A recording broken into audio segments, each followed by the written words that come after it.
তাকে এমনভাবে বিদায় দাও যাতে সে একটা সময় তোমার কথা ভেবে আফসোস করে। আবার কেউ তোমার জীবনে আসতে চায়, তাকেও পুরপুর করে গ্রহণ করো না। সময় নাও, এতে করে সেই মানুষটা তোমার মূল্য বুঝতে পারবে, সেই সাথে তুমিও বুঝতে পারবে মানুষটা তোমার জন্য সঠিক কিনা।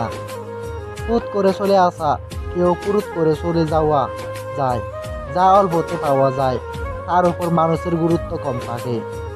যে হঠাৎ চলে আসে সে না পারবে তোমায় বুঝতে, আর না পারলে তুমি তাকে বুঝতে।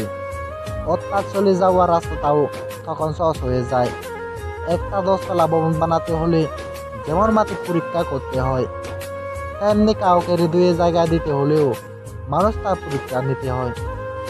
এতে করে তুমি যেমন ভবনটা নির্মাণ করতে পারবে কিনা সেটা বুঝতে পারবে, তেমনি মানুষটাও তোমার জীবনে সঠিক কিনা সেটাও বুঝতে পারবে।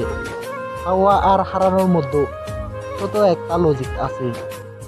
তুমি যা পেয়েছো সেটা তুমি কিভাবে পেলে, যে তোমাকে পেয়েছে সেটা তোমাকে কিভাবে পেলো। যদি খুব সহজে একে অপরকে পেয়ে যায়, তাহলে খুব সহজে একে অপরকে হারিয়ে ফেলবে, এটাই বাস্তব সত্য। তুমি যাকে হারিয়েছো তাকে ভেবে কষ্ট পেও না, কষ্ট পেয়ে লাভ নেই। বরং এটা ভেবে নাও তোমাকে হারিয়ে তার কি ক্ষতি হলো। ভালো থাকতে হলে খুব বেশি কিছু ভাবতে হয় না, সত্য দুই একটা রুলস মানতে পারলে দিব্যি ভালো থাকা যায়।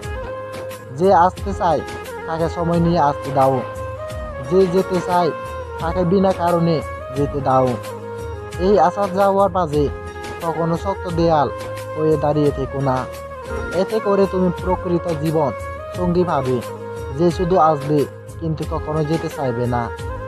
ধন্যবাদ সবাইকে, ভিডিওটি শেয়ার করবেন।